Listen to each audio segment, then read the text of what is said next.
monde. Aujourd'hui, nous allons parler d'un sujet assez difficile. C'est la chose que nous aimerions tous ne pas faire, mais que nous faisons tous. Ce dont nous allons parler aujourd'hui est la procrastination. Nous allons parler des raisons pourquoi nous procrastinons, et puis je vais vous donner 5 conseils pour arrêter de procrastiner. Ce sera une vidéo rapide, mais puissante à la fois. Premièrement, pourquoi procrastinons-nous?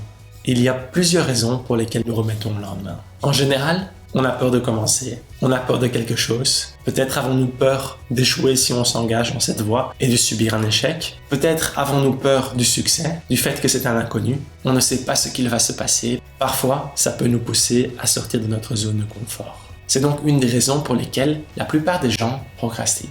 L'autre raison est que nous attendons souvent le moment parfait. La phrase qu'on se dit typiquement est « Je ne suis pas encore prêt ». Et le problème avec ça, c'est qu'en partant de ce principe, on n'est jamais prêt. La stratégie est juste de s'y mettre et de commencer. Pour le reste, il suffit de réagir proactivement aux événements qui se présentent. Une autre raison est qu'il est plus facile de ne pas faire quelque chose que de le faire. C'est généralement la raison principale pour laquelle nous remettons à plus tard. Il est plus facile de s'asseoir sur le canapé et de manger des beignets que d'aller à la salle de sport. C'est plus facile, ça demande moins d'énergie, on n'a pas besoin de s'habiller, on n'a pas besoin de conduire jusqu'à la salle de sport, c'est juste plus facile. Ce sont les raisons principales pour lesquelles nous remettons certaines choses à plus tard.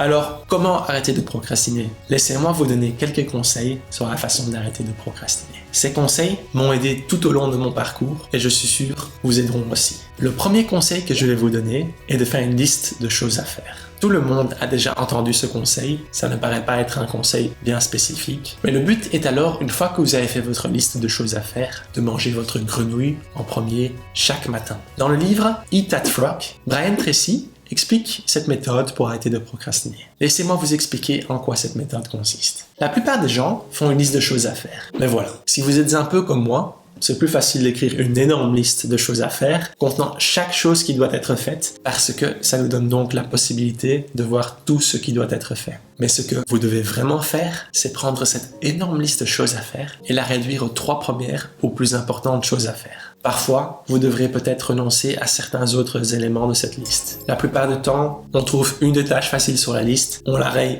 en premier parce qu'on a l'impression d'avoir accompli quelque chose. Mais le problème, c'est que si nous nous débarrassons des petites tâches faciles, à la fin de la journée, nous n'avons pas l'impression d'avoir accompli quoi que ce soit parce que nous n'avons pas accompli de choses importantes. Donc, raccourcissez votre liste à vos 3 éléments principaux et le but est alors d'entourer la chose numéro 1 que vous devrez faire aujourd'hui. Cette chose sera votre grenouille proverbiale. Si vous n'avez jamais entendu cette phrase, c'est assez simple. Personne ne veut manger une grenouille. Exactement comme personne ne veut faire sa tâche numéro 1 le matin en premier. Alors ce que vous allez faire en premier le matin est exécuter votre tâche la plus importante. Cette tâche sera votre grenouille et vous allez la manger. Quelle est la chose la plus importante que vous pouvez faire aujourd'hui? C'est la question que vous devez vous poser chaque jour. Quelle est la chose la plus importante qui, si je ne fais rien d'autre aujourd'hui, tant que je fais cette chose, produira une journée réussie? Si vous réfléchissez, si vous faites cette chose chaque jour de votre vie, cette tâche la plus importante, il est très difficile de ne pas réussir sa vie. Donc, vous devez prendre l'habitude de manger votre grenouille dès le matin et voir tout le reste comme une distraction. Le conseil numéro 2 va aller un peu de pair avec le numéro 1. Le deuxième conseil pour arrêter de procrastiner est de se lever plus tôt. Et ça peut paraître contre-intuitif de se réveiller plus tôt pour arrêter de procrastiner. C'est difficile, je comprends. Personnellement, je ne suis pas une personne matinale non plus. Mais ce que je fais pour pouvoir me lever tôt chaque jour, c'est de mettre une alarme sur mon GSM et de mettre mon GSM de l'autre côté de la pièce. Comme ça, je suis obligé de me lever pour pouvoir éteindre mon alarme. Une fois que je suis debout, il suffit de ne pas se recoucher et vous êtes levé. Mais alors pourquoi se lever plus tôt? Votre volonté et énergie tout au long de la journée, c'est un fait, va commencer à diminuer au fur et à mesure que la journée avance. Donc votre volonté est la plus forte le matin, un peu après avoir pris votre café. C'est un peu la même chose que la batterie de votre smartphone. Si vous y pensez de cette façon, la batterie de votre téléphone portable va diminuer de plus en plus au fil de la journée. Votre volonté, elle aussi, va diminuer au fil de la journée. Si vous vous réveillez plus tôt pour avoir le temps de faire les choses les plus importantes le matin, il sera beaucoup plus difficile de procrastiner car ces choses seront déjà faites avant même que votre journée ne commence. Imaginez que vous vous réveillez 2 heures avant de partir ou de commencer à travailler et qu'au moment où vous vous rendez au travail, tout ce que vous avez vraiment besoin de faire aujourd'hui, votre première, deuxième ou troisième tâche principale est déjà fait. Pouvez-vous imaginer à quel point ce serait un sentiment formidable?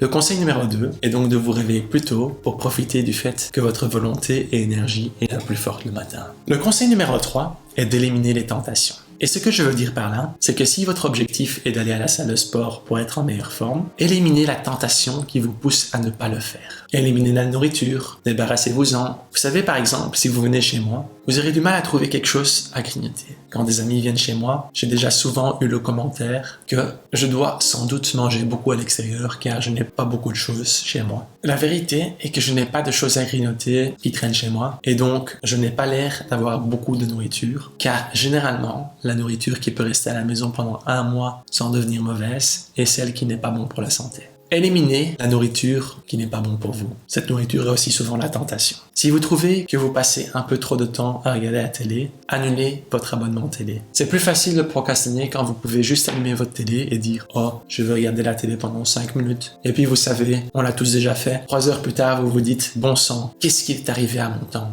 Et puis, vous devez aller vous coucher et vous n'avez rien fait de votre soirée. Alors, éliminez toutes les tentations. Un autre exemple est par exemple les réseaux sociaux. J'ai supprimé Snapchat de mon téléphone. J'ai supprimé Instagram de mon téléphone. J'ai supprimé l'application Facebook de mon téléphone. J'ai supprimé toutes les applications qui ne m'apportent pas vraiment de valeur dans la journée, mais qui me permettent de procrastiner si je vais sur mon téléphone. Une autre chose que je peux vous conseiller pour éliminer les tentations est une extension de Chrome qui s'appelle Newsfeed Eradicator. Avec cette extension, à chaque fois que vous allez aller sur Facebook, votre Google Chrome va enlever tout le fil d'actualité. Donc il s'assure que le fil d'actualité disparaît pour que vous ne perdiez pas de temps. Et au lieu d'avoir un fil d'actualité, il met une citation de motivation. Donc au lieu de pouvoir procrastiner sur Facebook, vous avez une citation de motivation qui est généralement une citation sur les raisons pour lesquelles la procrastination n'est pas une bonne chose. Et bien sûr, ça rend donc difficile de perdre son temps sur Facebook lorsque vous ne pouvez pas voir le fil d'actualité de quelqu'un et ce qui se passe dans la vie de chacun. Donc,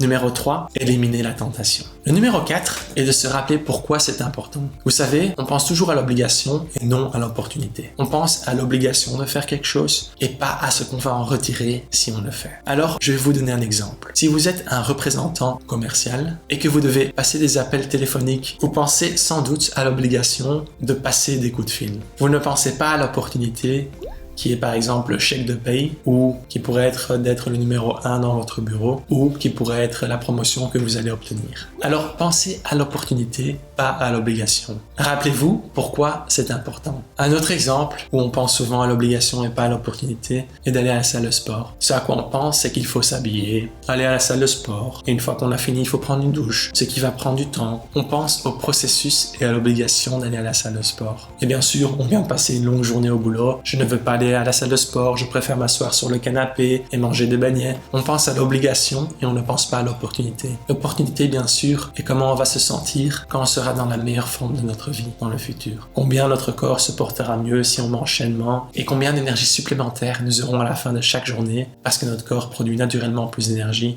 grâce à tous les exercices que nous faisons. Alors rappelez-vous ce qui est important. Pensez à l'opportunité et pas à l'obligation. Et le dernier conseil que je peux vous donner est le suivant. Bougez votre corps. Et ce que je veux dire par là, c'est que parfois, je me surprends à être assis sur le canapé, vérifier mes emails ou autre chose, et je suis assis là et je me dis, je suis vraiment fatigué de ne rien faire. Mon corps commence à se fatiguer lentement et à vouloir s'endormir. J'ai des escaliers dans ma maison, et ce que je fais alors, c'est bouger mon corps. Je me lève si je commence à réaliser que mon énergie diminue et que je ne fais pas ce que je dois faire. Ce que je fais alors, je monte et je descends les escaliers plusieurs fois pour augmenter mon rythme cardiaque. Vous savez, certaines personnes que je connais ont un petit trampoline minuscule avec comme ça quelque chose pour se tenir. Je pense qu'on appelle ça un rebounder en anglais, donc un rebondisseur. Et ils sautent dessus pour se donner de l'énergie. Parce que le fait est là que si vous bougez et que votre rythme cardiaque s'accélère, votre corps aura aussi automatiquement plus d'énergie. Donc le 5e conseil pour faire des choses et arrêter de procrastiner, c'est de bouger son corps. Tout ce que vous avez à faire est de commencer à bouger.